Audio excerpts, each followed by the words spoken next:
You want to know how to choose a motor oil? Take a ride to your local garage and see what the mechanic puts into his own car. Fact is, of all the brands of motor oil, more ASE certified master technicians choose Valvoline for use in their own cars and trucks. So before you buy a motor oil for your car, know the one more top mechanics put into theirs. Valvoline, the #1 choice of America's top mechanics.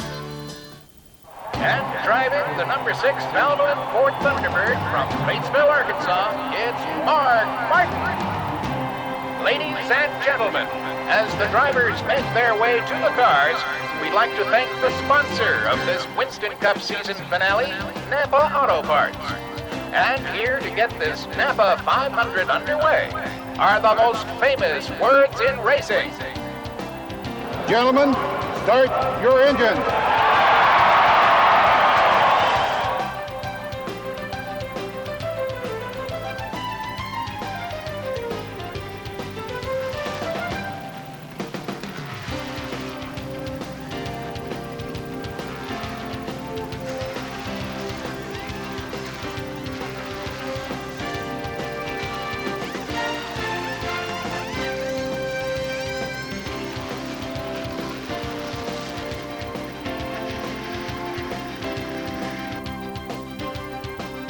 For all of us here in the Winston Cup Series, it's been a long year.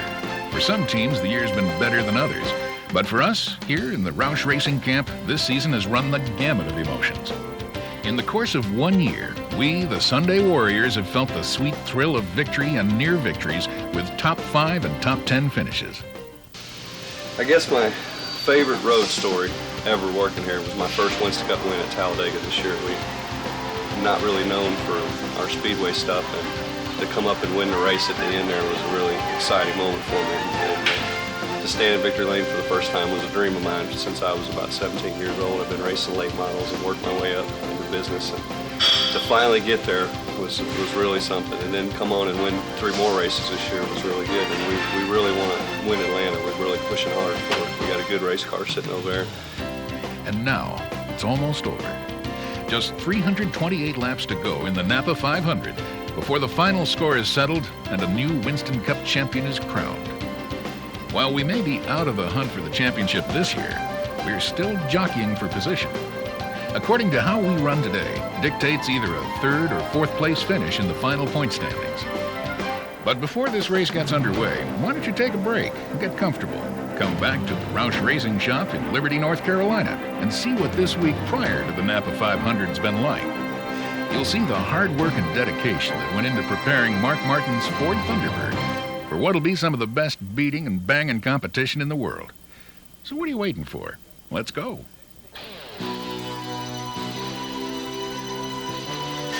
Yes, it's incredibly loud in here. Between the machinery used to craft these cars and the extremely loud ruckus we make when we set the timing, it's a wonder any of us have any hearing left. But seriously, folks, we do this job because we love it. Many of us grew up with this sport, and a fair number of us have even raced our own cars in other circuits.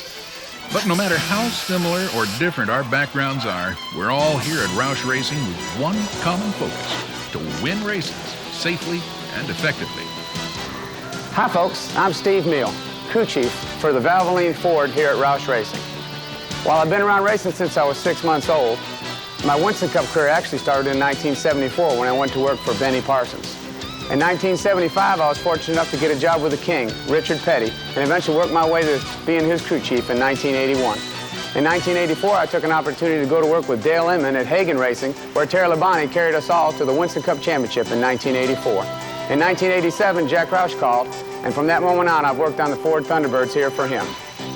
Now, if any of you know the Roush story, you know that this man has helped some of the best drag racers, SCCA, and Trans Am racers make their way to victory lane more times than any of us here can count. The man is incredible. Currently, he owns 10 race teams, including the number 6 and the number 16 Winston Cup teams that are housed in the main shop facility here in Liberty, as well as the number 60 Busch team located in the building behind us. It's a real benefit to us to be tied in with a huge engineering company like Roush Industries in Michigan. We rely on them for all kinds of engineering and prototype development help, and the biggest single thing we get from them is all our Winston Cup and Busch Grand National engines. Every Monday morning, a truck leaves Livonia, Michigan, heads down here to Liberty, North Carolina with our engines for the next week, and it takes the engines from the previous week's race home and rebuilds them for the week after that. So it's a big company, and we're proud to be a part of it, although we're just a little satellite group down here in Liberty, North Carolina. When I came down to join the NASCAR program in 1988, one of the things that was a big surprise to me was to find out how much information was traded among the crew chiefs and among the drivers. It frightened me because I said, gee, if you guys are as smart as I think you are, why would you share the things that you know to other people? And of course, that's the way the business is done. Everybody helps everybody. And taking that to its next limit, if I can have Mark, Ted, and Jeff all work together, and Buddy, Howard, and Steve, or Steve, Howard, and Buddy work together, then I'll have a better relationship than guys that blow hot and cold on working for one another, depending on who beat who at the last race, or which driver ran into which car at the last race. Those relationships go up and down. But we hope to be able to build a program that consolidates all the test information. If I've got one car that is instrumented for engine things at a test and another car that's instrumented for chassis on a different program, then I'll put all that data in together and have everybody get wiser from it. Team owner Jack Roush is known far and wide as Mr. Ford. Since the mid-1950s, Jack has had a Ford connection.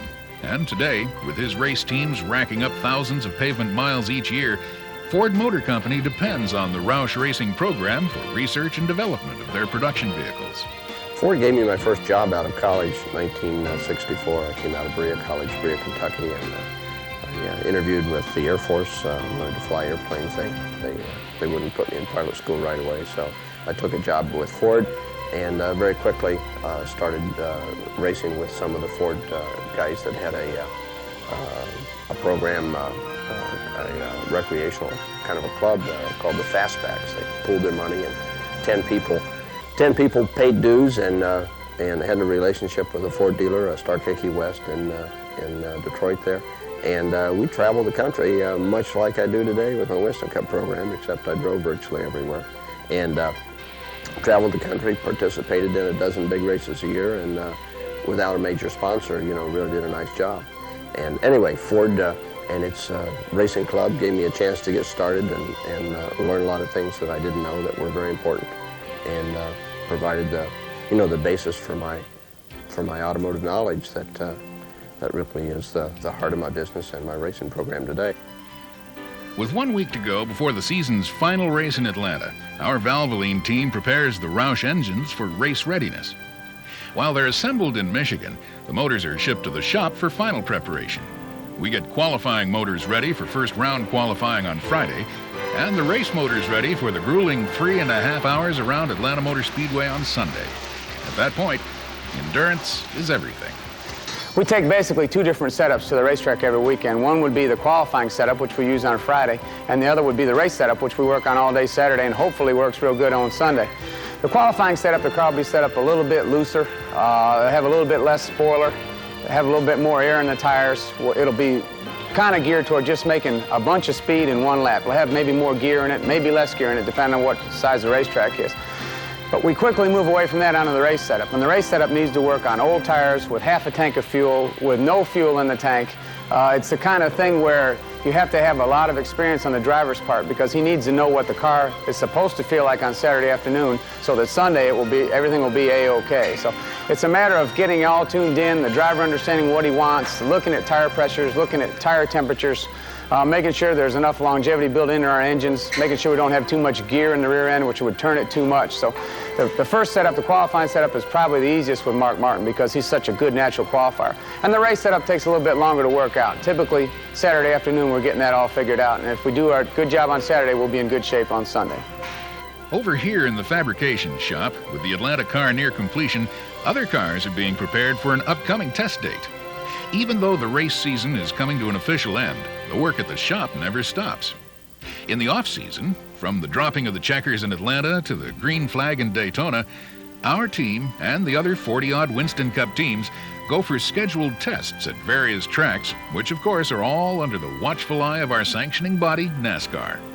When we use the scales here, the computer scales, probably can't see it on the thing, we're looking for percentages of weight. Steve will give us the percentages of weights he wants for what racetrack. Mark had talked about it. What we're trying to do is get the right side to weigh 1,600 pounds and the overall weight to be 3,400 pounds with the correct diagonal, which is the right left rear weight. And then we're also looking for a front weight. You'll see us, we'll probably slide lead in this car, maybe even add some lead in this car as we go through the procedure. That's basically what we're going to do. We need 15 more pounds.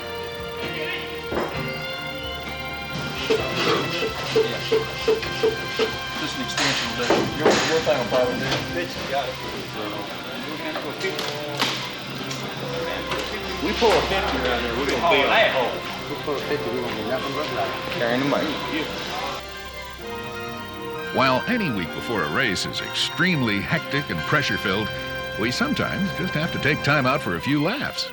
Unbeknownst to new crew member Skip Eiler, our new shocks expert, as part of our rookie induction, we put some oil under the shocks and, well, you see what happens. We'll take them all off and go through the whole thing again because I've got what I don't trust you now. Skip, come here, man. We did that to you. We got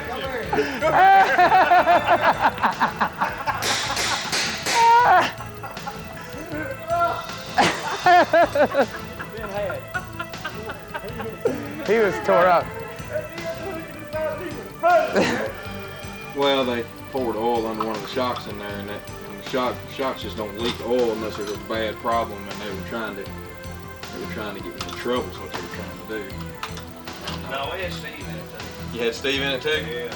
So while I had all the stuff out, I didn't want to put everything away before we corrected my mistake, and so I went over there and, being the stand-up guy that I am, I brought it to the attention of Steve. It's the mainest thing is leaking oil, and that's when it all started. That's probably one of the best things about working closely with these team members day in and day out. We become almost like family.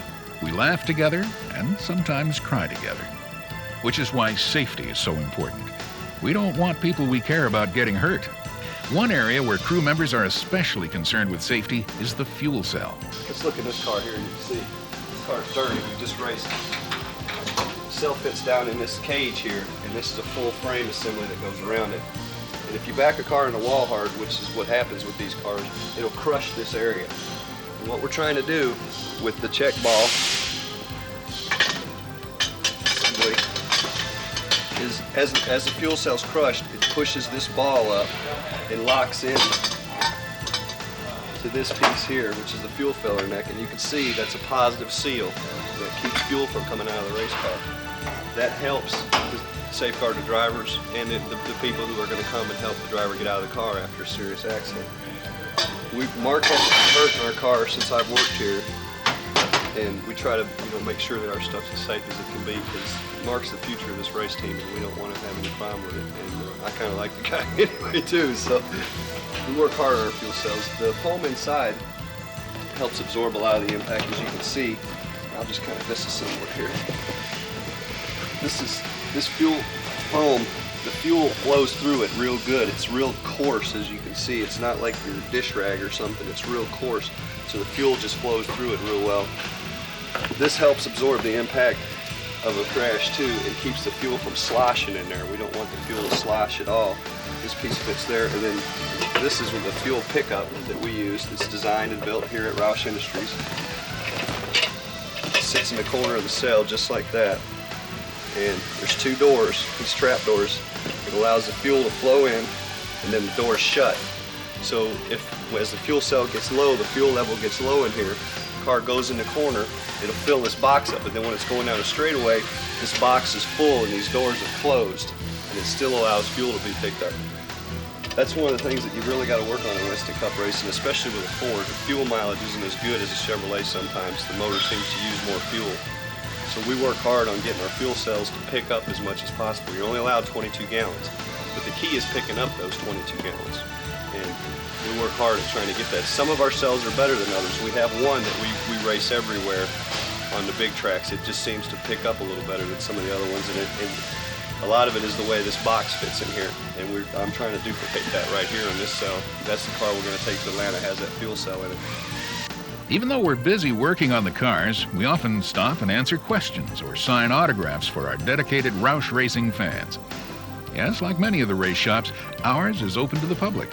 There are only a few doors the fans can't go behind, and many people come and make a day of visiting our race complex. The visitors are more than welcome to come in. We encourage them to come by and visit the shop Monday through Friday. And we have several, anywhere from 5 a day to up to 200 a day, so it's right much. Well, by now it's Thursday afternoon and the road crew is heading to the airplane.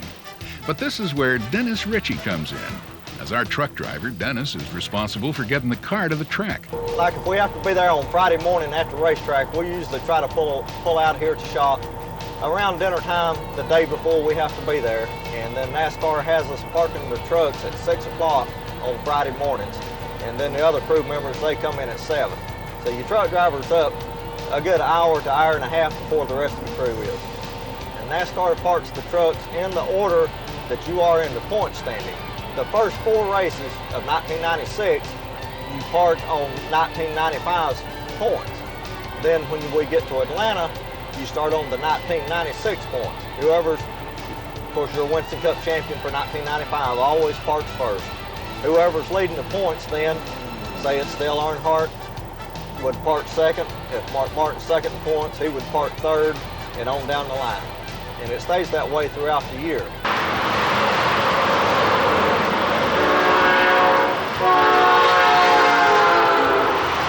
At 7 a.m. on Friday, NASCAR opens the gate for crew members to go to work.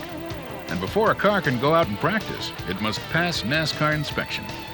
NASCAR tries to make sure all teams follow the same set of guidelines so as not to have an unfair advantage. After a succession of routine template inspections, the car is then readied for morning practice.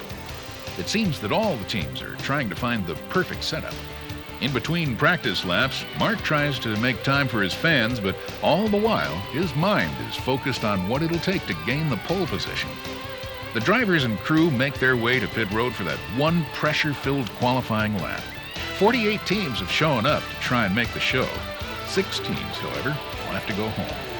Well, we made some changes to the car after we went back and made a qualifying run. Looks like we're pretty fast. Rest of all is the fastest right now with a 29.68 unofficial, and we run a 29.72. And Mark's smiling from ear to ear, so that's good news. Looks like we might have a shot at the pole today. While the Valvoline team looks confident, it's hard to say who will sit on the pole. There are a lot of strong teams here today. With all eyes now on Mark Martin, team members stand by, holding their breath and hoping for the top spot.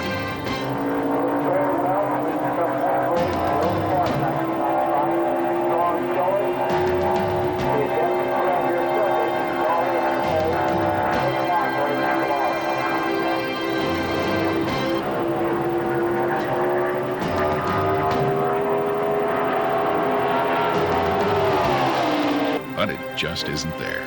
While many teams would be pleased with a 9th place position, it's clear that to Mark Martin, 9th just isn't good enough. Well, I haven't had a chance to talk to Mark yet, but apparently the car slowed up just a little bit from what we'd run earlier today. I don't know what was wrong. Hopefully it was just got a little loose or a little tight. Who knows? We'll ask Mark later and see what he says. I really thought that we had a shot at the pole. We were one of the fastest cars in practice. All throughout practice, the car felt really good. I felt real good about things. Not necessarily expecting to sit on the pole, but I went out and got a great lap, one that I don't think I could ever top. And it was a huge disappointment to find out that it was that far off. If I would have made a mistake, or if I would have slipped, or if it would have been this or that, fine, but it was a great lap, one of the best laps, I could ever cut at Atlanta, and the car performed well, and, I don't really know why it was only 9th when, any other time when you do that well, when the car works well, I get a good lap and all that, we're always in the top 3 or 4, always. And so I guess expectations were very high based on the things that we'd seen in practice, the times and the way things were feeling. Then the lap felt incredible. I thought when I was coming in, that I was going to get greeted with a lot of excited, folks, crew guys, and You know, nobody was, you know, nobody even came around for a while, you know. So anyway, sometimes you just get disappointed, I guess. With qualifying over now, the team must shift gears and concentrate on the upcoming race. Typically, they would have the rest of today and all of tomorrow to figure out what it'll take to end up in victory circle. But Mother Nature would have other plans. A weather system moved into the area, dumping so much rain that Saturday's second round qualifying is canceled. And practice consists of a few laps late in the day, barely enough to prepare for the tough Napa 500. You know, everybody's in the same boat. No one else gets any morning practice, so we had enough yesterday to sort of know where we're at, and we should be okay. Sunday morning dawned bright and clear, with extremely cold temperatures plummeting into the low 20s. Still, a record-breaking 170,000 die-hard fans bundle up and await the start of the Napa 500. Mark Martin is tense today, even though he knows this track has been good to him in the past. Still, the Winston Cup championship that he so desperately wants has once again eluded him. And with points so close among the top 10 contenders, Mark is still jockeying for position. If all goes well on the track, his chances of taking home third in the final Winston Cup points will be good. If not, fourth will have to do. We put so much pressure on ourselves that we don't accept, there's no excuse for failing. There was a lot of intensity going into that race because we were fighting for third place in the point standings. And we truly believed that we could pull that off if we didn't break. We're not used to getting just flat out beat on a racetrack, and we got flat out beat on the racetrack. And, you know, that really hurt an awful lot. And to use the same methodology and the same setups and the same cars and the same most everything, the same things that made us a winner in '94 there made us humiliated us in, you know, the next year. That's part of racing. And I can't say that I can get out of the car after that happens and say, hey, you know, it's okay, we'll get them next week. I'm not going to say that because I'm going to be crushed. You know, I'm going to feel like that I've let everyone else down because surely there was something that I could have done to change the outcome of these things. Flagman Doyle Ford drops the green flag and the race is underway. Martin goes for the lead, but is passed by several stronger cars. Martin is frustrated. While he hangs in the top 10 during the early laps, he soon fades. Atlanta, we typically take a real good race car to Atlanta. We run real well there. We've won races there. We're real proud of our record there. We went there in the fall of '95 with the same car we had there in the spring. And in the spring, we ran real fast. We had a little miscommunication, ran Mark out of fuel. But we still ran about as good as Jeff Gordon in the DuPont car. And he won the race. So we were feeling like when we went back in the fall, we'd be in good shape. We qualified typical top 10 start for Mark Martin and Roush Racing. We thought we were in pretty good shape. Saturday during the ARCA race, from about noon to 3 o'clock, the temperature plummeted. We had one final practice and it was almost dusk before we got going real well. And we ran okay, but we were a little bit frustrated that we couldn't get the car tight enough. But what happened in the spring was the racetrack got tighter as the race went on, so we thought maybe we were going to be okay because if the track got any tighter at all, we'd be really fast and we'd be okay.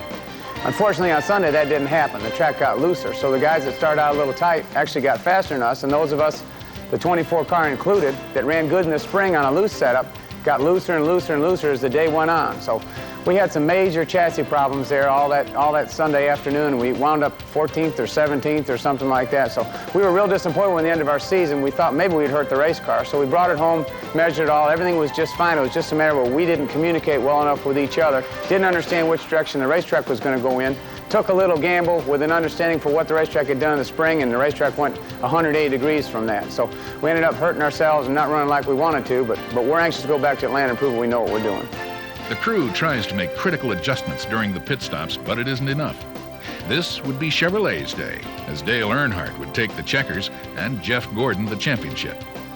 Mark Martin and the Roush Racing team would finish 17th in the race and 4th in the overall point standings. A few weeks later, NASCAR's top 10 drivers were honored at the annual NASCAR Winston Cup banquet at the Waldorf Astoria Hotel in New York City. There, Inside Winston Cup Racing's reporter Randy Pemberton caught up with Martin as he came off stage after accepting his 4th place winnings. Well, Mark, as you said on stage, it is hard to believe that you finished 4th this year. I know that's somewhat of a disappointment for you, and I understand why, because you're the consummate racer yourself. But nonetheless, you guys did have a good year. A lot of guys would give their right arm to finish 4th. Yeah, really what I meant by I can't believe we finished 4th this year is that, they did such a great job, and we had a fantastic year. And we almost never stumped our toe in 95. We won poles and races and led and got bonus points and did everything right. And we were still, way behind first and second place in points. So those guys must have even been better. But my race team was fabulous. I could never ask for more than what they gave me this year. The best race cars I've ever driven. And I look forward to doing it again. I just hope that we can continue to stay that far ahead of our competition, because it's real competitive out there and everybody's working hard. My guys just work smarter, I think. Within the sport of stock car racing, there's a prevailing sense of hopefulness, a belief that tomorrow will be brighter, and a determination that this will be our year of victory. For Mark Martin and the Roush Racing team, the greatest celebrations are yet to come.